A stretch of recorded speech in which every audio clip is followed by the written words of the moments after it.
Today we're going to be learning about graphing linear systems. Today's lesson is 5.1. This is the first lesson we've had regarding linear systems.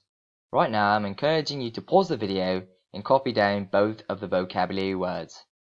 Clearly you heeded my advice and paused the video and copied down the vocabulary terms. Now let's go ahead and discuss them. The first one is linear system. This is the most important one we'll learn all unit.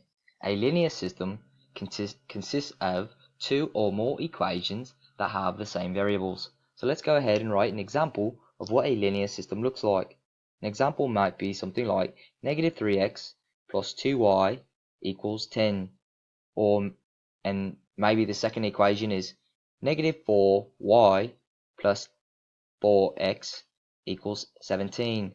You can see here that we've got two equations with two variables, and both of the variables are the same. We've got x variable and we've got y variable. A non-example of a linear system might be something like 4y plus 2x equals 17 and 5a minus 3b equals 18. Here we have two equations, but the first equation has a y and an x, and the second equation has an a and a b. So this is a non-example of a linear system. The second vocabulary term today is a solution to a linear system. So a solution to a linear system is an ordered pair that satisfies all the equations or inequalities in the system. Ordered pair is very similar to what a coordinate point is. Difference here is a coordinate point deals exclusively with the variables x and y, whereas an ordered pair may deal with different variables, maybe like a and b. X and y is considered to be an ordered pair as well. However, we normally refer to ordered pairs as coordinate points. So what we're looking for is coordinate points that satisfy both the first equation and the second equation. This is what it looks like to be a system. If we were to graph the equations, what we're looking for is where the two lines intersect. This would be the solution or the ordered pair that satisfies both the equations. So let's go ahead and get into some examples today. Oh my gosh, the bracelet just broke. Hold on a second. And we are back after some technical difficulties. So I'm switching back to me because the guy that is not me broke the bracelet that was on my wrist. And he talks slower. So let's consider first systems of equations. So systems of equations have some naming conventions that are important to know. So there's two main ways to describe a linear systems of equations. Either the linear system is a consistent system or it is a inconsistent system. Let's consider what a consistent system is first. A consistent system is either independent or it is dependent. It cannot be both. With an independent consistent system, we have two equations. We have A and we have equation B. Both of these equations have the same variables, x and y, x and y. When we graph these equations on the line graph, we see that there are two red lines that intersect once. Where they intersect is 5 for x and 12 for y. This happens to be the coordinate point that satisfies both the A equation and the B equation. So with consistent systems that are independent, the solution set is one solution. This is the most common type of linear system. Most linear systems that we deal with only have one solution. On a graph, it's where those two lines intersect. A consistent system that is dependent has two equations or more, right? And you can see again, we've got both variables x and y in both the equations. So we've got equation A and we've got equation B. When we look at the graph, we only see one line though, when in fact there's two. There's the A line and there's the B line. Both of the lines are on top of each other. So it looks like one line, but there's actually two because they're the same line. So if a independent system has one solution where that two lines intersect, a dependent obviously is going to have more than one solution because the lines are intersecting everywhere. because they're on top of each other. So with a dependent system, our solution set is infinite solutions because they are the same line on top of each other. So they intersect everywhere.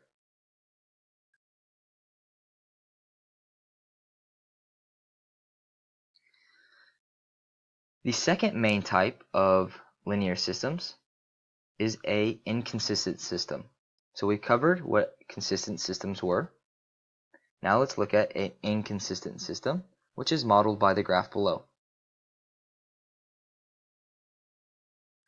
You can see here we've got two equations, and both of the lines are parallel. This is a key word in describing an inconsistent system.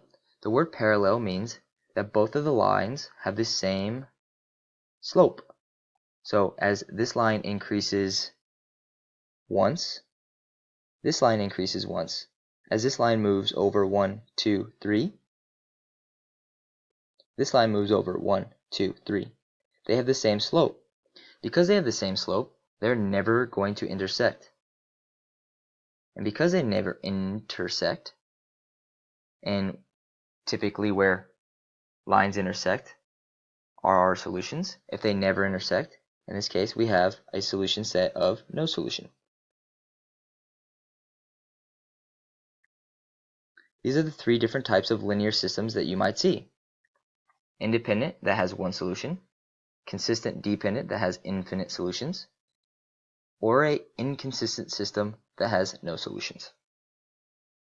Now let's cover systems of inequalities. Here we're going to actually go over a problem that you might see on the practice set. So the direction is asking us to determine what points are solutions to the system of inequalities. We've done something very similar to this before. So this is review for some of us. The first thing that we're going to do, or our first step, is to identify the coordinate points, because we're going to use Desmos to do this. So the first coordinate point, A, is 1 for x and 1 for y. B has an x value of -4 and a y value of 7. Remember, always put the x value first because x comes before y in the alphabet. C has an x value of -5 and a y value of -4. And D has an x value of -1 and a y value of -8. Here are our two inequalities. What we're going to do is we're going to use these two inequalities and Desmos to figure out which of these points are solutions. So I'm going to open up the graphing calculator. I've already labeled the points for us. So you can see here we've got -1, 8, -4, -5, 1, 1, -4, 7. So these are our different points. I'm going to make this bigger.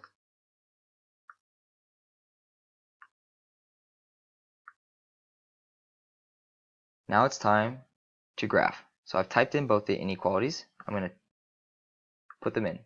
So we've learned what solutions are to one inequality. For example, if we just look at this, the solution to this first inequality includes all of the points except B. The solution to the second inequality includes all of the points except D, because D is on the line and the line is dashed. The solution to the system would be where the two lines, or where the two inequalities, are double shaded. So this is a solution to only the blue line. These are the solutions to only the orange. So the solutions to both are in this double shaded area.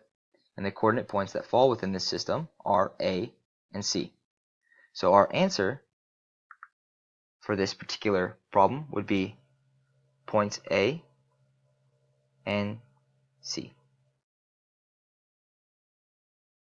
And this is what it is to graph linear systems.